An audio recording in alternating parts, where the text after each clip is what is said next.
Bakit ngayon magluluto naman tayo ng chorizo with salted egg pasta, di ba? Ang daming nalalaman. So, una muna is, nandito na yung ating olive oil. Mainit na siya. Mag-gisa muna tayo ng garlic dito. Okay?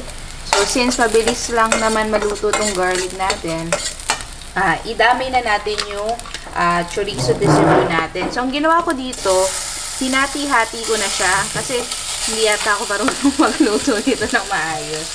So, ito, binuksan-buksan ko na siya para ma-ensure na luto nga siya hanggang doon sa loob.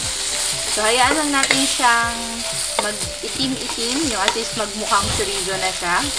At pag okay na siya, sunod naman natin ilalagay yung ating cream and yung ating salted eggs. Alright? Okay na to kasi nangangalay na ako and at the same time pumuputok-putok na siya. Okay, so ang next natin gagawin is lalagyan na natin yung isang Nestle cream dito. Okay. Yung ibang mga recipe parang hindi nilalagyan ng cream pero yung iba may cream. So ito na lang yung gawin natin kasi ito yung meron sa bahay. And at the same time, ihahalo na natin yung ating special ingredients, yung ating salted egg. Okay. So hayaan lang natin silang maluto dito, mahalo-halo. And then, isisiso natin ito with pepper at saka chili flakes. Tapos, tingnan natin kung kailangan pa natin maglagay ng asin. Okay. Sarap siya. Parang iniisip ko, masarap din yata ito sa kanin, hindi lang sa pasta. So, lagyan na natin ang ating favorite na chili flakes. At gradually, lagyan natin ng paminta kasi baka mag-over paminta na naman tayo.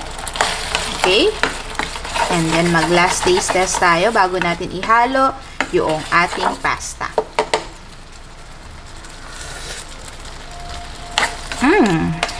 Teka lang. Kailangan ko yata ng expert's opinion. So, tingnan natin kung okay na ito kay Jamueats, ha? Ko lang daw siya ng additional paminta at saka konting chili flakes. Masarap na siya. Okay? So, ihalo na natin yung ating pasta. Yung pasta natin. Wow! Ayan.